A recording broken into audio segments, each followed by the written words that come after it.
اس کا پس منظر یہ ہے کہ آپ کو پتہ ہے کہ 2 ہجری کے اندر غزوہ بدر ہوئی تھی، جو سورۃ الانفال میں ڈیٹیل سے آئے گا کہ اللہ نے اپنے نبی کے ساتھ وعدہ کیا تھا کہ 2 لشکروں میں سے ایک لشکر تمہیں میں دے دوں گا۔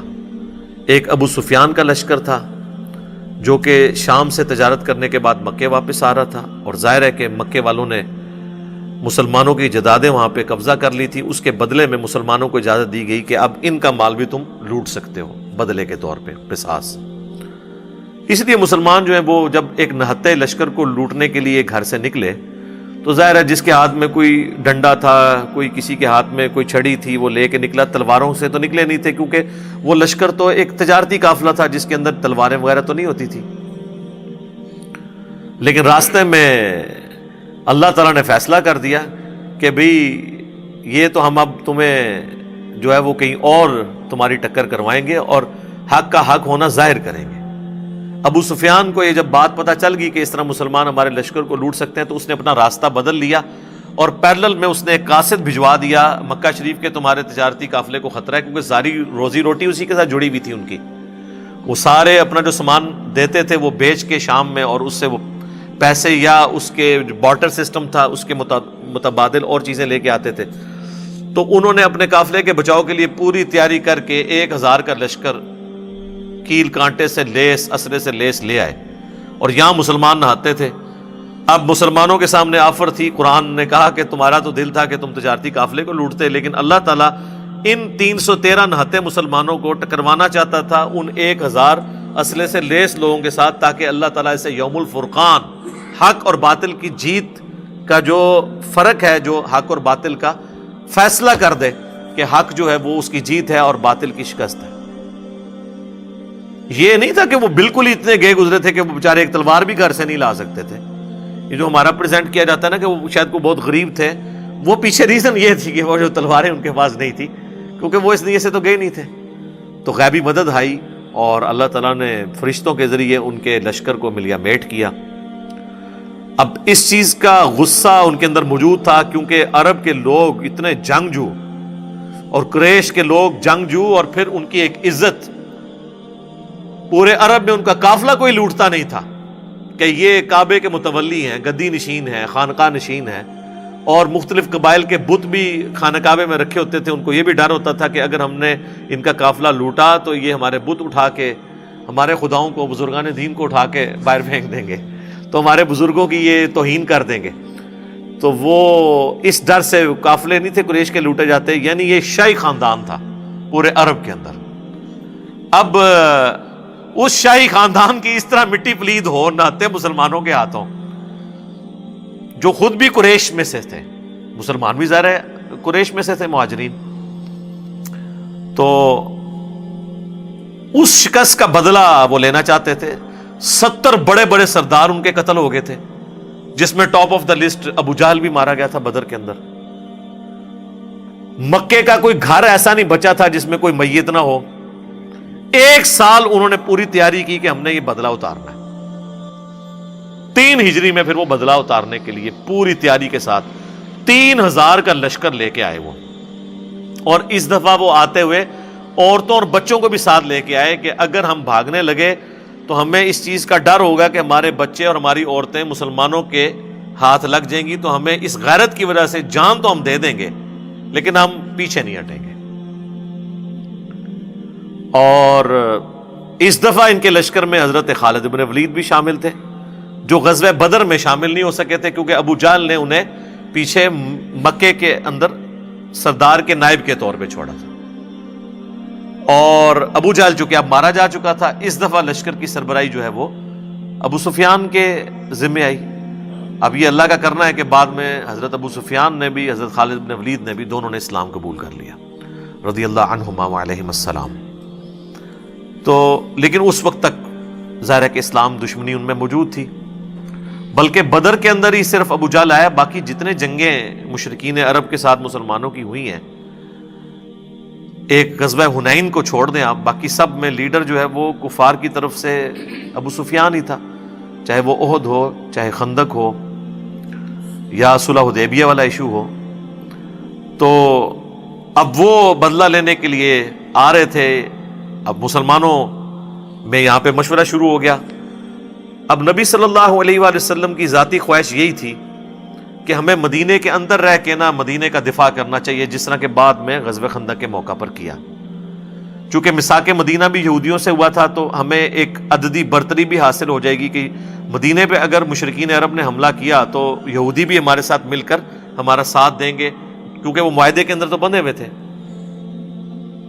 اور اگر ہم باہر نکلتے ہیں تو پھر ہمیں یہ مدد حاصل نہیں ہوگی. لیکن جو لوگ غزوہ بدر کے بعد انصار مدینہ نوجوان لڑکے مسلمان ہوئے تھے، وہ تو ابھی اس شہادت کے جذبے کے ساتھ سرشار تھے. وہ کہتے ہیں جی ہم نے کیوں اندر رہنا ہے، ہم نے تو باہر نکل کے لڑیں گے ایسی کی تیسی ان کافروں کی، ہم تو جان دینے کے لیے تیار ہیں.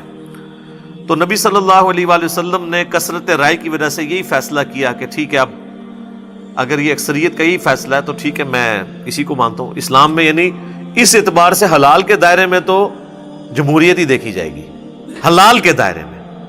حرام کے معاملے میں دیکھا جائے گا اللہ کا حکم کیا ہے. تو اب یہ دونوں حلال تھے، یا مکے کے مدینے کے اندر رہ کے دفاع کرتے یا باہر. تو اب اکثریت کی رائے تھی باہر، تو آپ نے فرمایا ٹھیک ہے. بہرحال یہ اب پہلا موقع تھا کہ نبی علیہ السلام اپنے گھر سے زرہ پہن کے نکلے. تو یعنی صحابہ کو یہ پتہ چل گیا کہ یہ معاملہ کوئی زیادہ سخت ہونے والا ہے. آپ نے یعنی خود بھی پہنا، وہ جو سر پہ وہ لوہے کی ٹوپی پہنی جاتی ہے. اور پھر نبی علیہ السلام کو صحیح بخاری میں آتا ہے خواب بھی دکھا دیا گیا تھا کہ آپ کے سامنے ایک گائے ذبح ہو رہی ہے جس کا کافی زیادہ خون نکلا ہے.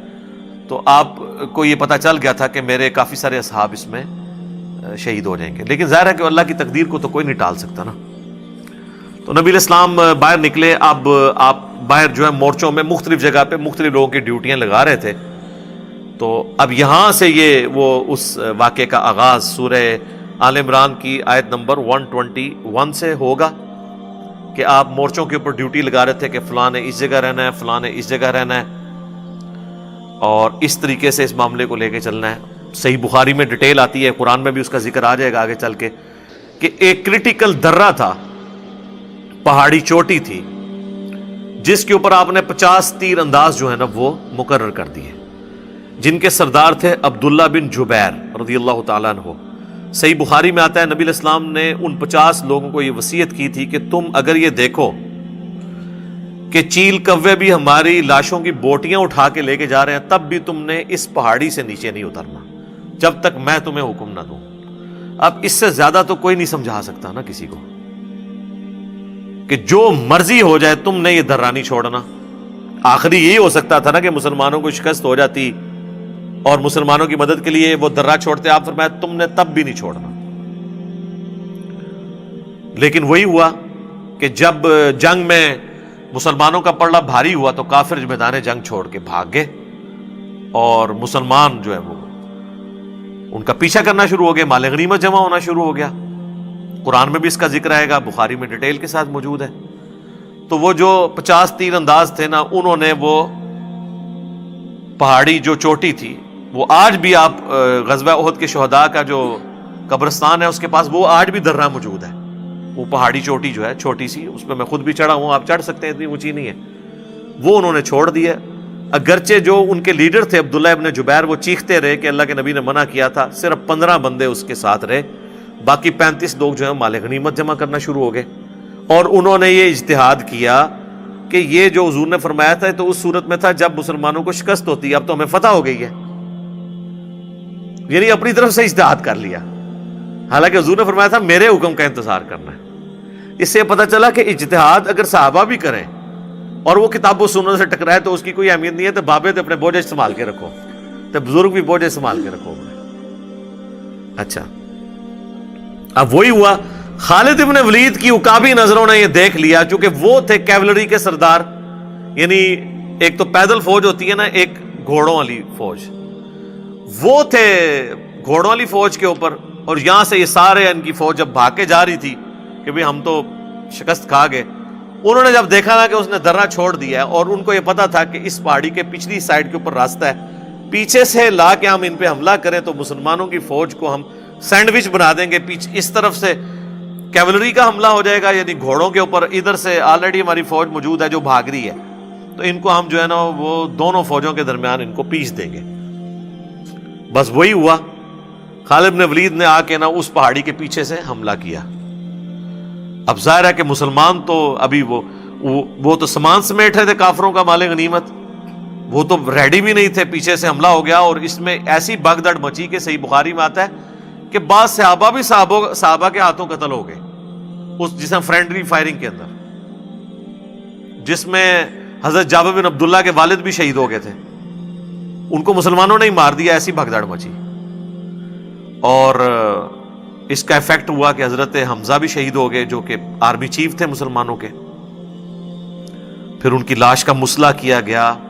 ہند جو ابو سفیان کی بیوی تھی, چونکہ غزوہ بدر میں ابو سفیان کی بیوی کا بھائی اور اس کا باپ عتبہ بن ربیعہ اور بھائی اس کا ولید بن عتبہ, یہ سب لوگ, اور چچا, یہ سب لوگ مرے ہوئے تھے.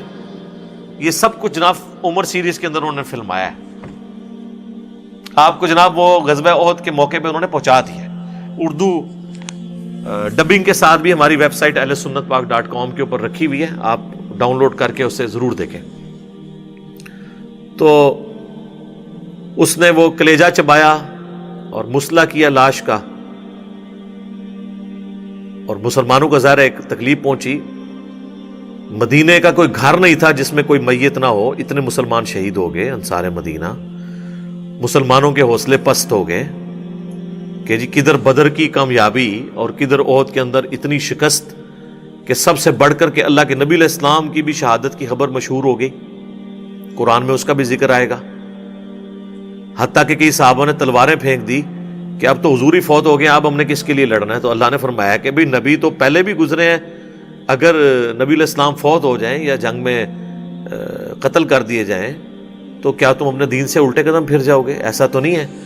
اللہ تعالیٰ تو زندہ ہے اور اس کے دین کو لے کے چلنا ہے. اللہ تعالیٰ کا دین نبیوں کا محتاج تو نہیں ہے, نبی تو آئے اور چلے گئے, دین تو ہمیشہ رہنا ہے. تو نبی علیہ السلام کے 4 مبارک دان یہ شہید ہو گئے, کیونکہ آپ پہ ایسا حملہ ہوا کہ وہ آپ کا اپنا جو خود اوپر وہ لوہے کی ٹوپی پہنی تھی اس کے کنگرے جو ہے نا یوں اندر گال سے اندر چلے گئے, یہ دانت ٹوٹ گئے اور اتنا خون بہا کہ صحابہ کو لگا کہ بھئی حضور تو فوت ہو گئے. پھر بخاری مسلم میں آتا ہے کہ حضرت علی اور حضرت فاطمہ نے حضور کا زخم دھویا, اور حضرت علی ڈھال کو الٹا کر کے اس میں پانی لے کے آئے, حضرت فاطمہ نے زخم دھویا. پھر حضرت فاطمہ نے سلام اللہ علیہا جب خون نہیں رکتا تھا تو انہوں نے ایک کپڑا جلا کے کاٹن کا اس کی راکھ رکھی, اس سے خون رکا. پھر آہستہ آہستہ یعنی معاملات سیدھے ہوئے. اسی دوران حضرت طلحہ جو ہیں وہ اپنے ہاتھوں کے اوپر وہ تیر روکتے رہے جو نبی علیہ السلام کی طرف آ رہے تھے. ان کے ہاتھ جو ہے وہ ایک شل ہو گیا, پوری زندگی ان کا ایک ہاتھ یعنی ان کا نہیں تھا, اسی میں ہی ہوا اور جنت کما لی انہوں نے. اسی طریقے سے کئی انصاری صحابہ جو ہیں وہ حضور کو بچاتے بچاتے شہید ہو گئے یکے بعد دیگرے. اور پھر اسی دوران نبی علیہ السلام نے اور چند اصحاب نے جو آپ کے ساتھ تھے, حضرت ابوبکر, عمر, عثمان تو نہیں تھے, حضرت عثمان تو اس بھگدڑ میں جو ہے وہ فتنے کا شکار ہو گئے. فتنہ پنجابی والا نہیں, عربی والا, آزمائش کا. حضرت ابوبکر, عمر اور علی اور باقی چند سینئر صحابہ 12 کے قریب جو تھے حضور کے ساتھ تھے. تو پھر آپ پہاڑ کی طرف چڑھ گئے, اور ادھر خالد بن ولید تو کہنے لگا کہ بھئی اب کام ان کا ختم ہی کر جائیں تاکہ مسئلہ ختم ہو جائے. ابو سفیان نے کہا کہ نہیں, یہ پہاڑ کے اوپر ہے, ہم اگر ان کا پیچھا کریں گے, یہ اوپر سے صرف پتھر بھی مارنا شروع کریں تو ہمیں نقصان ہو سکتا ہے, ہم نے بدلہ لینا تھا, لے لیا.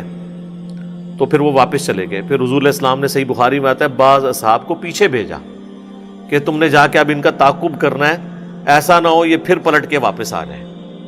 تو اور یہ بھی ایک بہادری کی علامت تھی. پھر وہ پیچھا کرنے والے اصحاب میں بڑے بڑے صحاب حضرت علی اور باقی لوگ تھے جو پیچھے تک گئے. ان کے لیے بھی قرآن میں پھر اللہ تعالیٰ کی طرف سے آیا کہ یہ لوگ تھے جنہوں نے حضور کا ساتھ دیا اور کافروں پہ رعب ڈال دیا. پھر وہ واپس مڑ کے انہوں نے دیکھا نہیں ہے.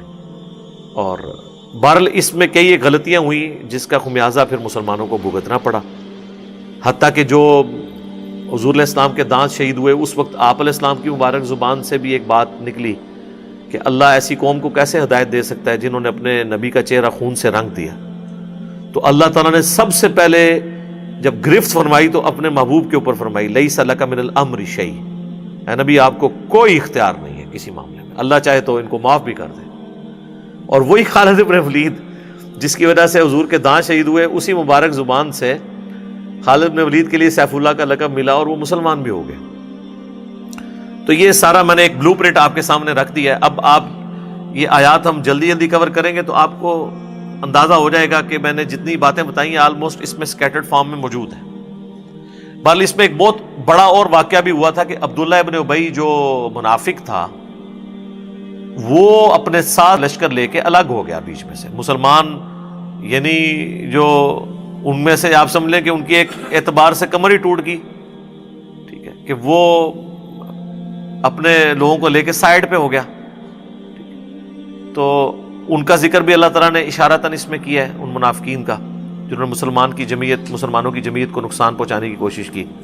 بہرحال اللہ تعالیٰ نے مسلمانوں کو اوورآل ایک فتح دی اور اس اعتبار سے کہ اپنا وعدہ پورا کیا، لیکن بعد میں اپنی غلطی کی وجہ سے ان کو ایک آزمائش سے بھی گزرنا پڑا۔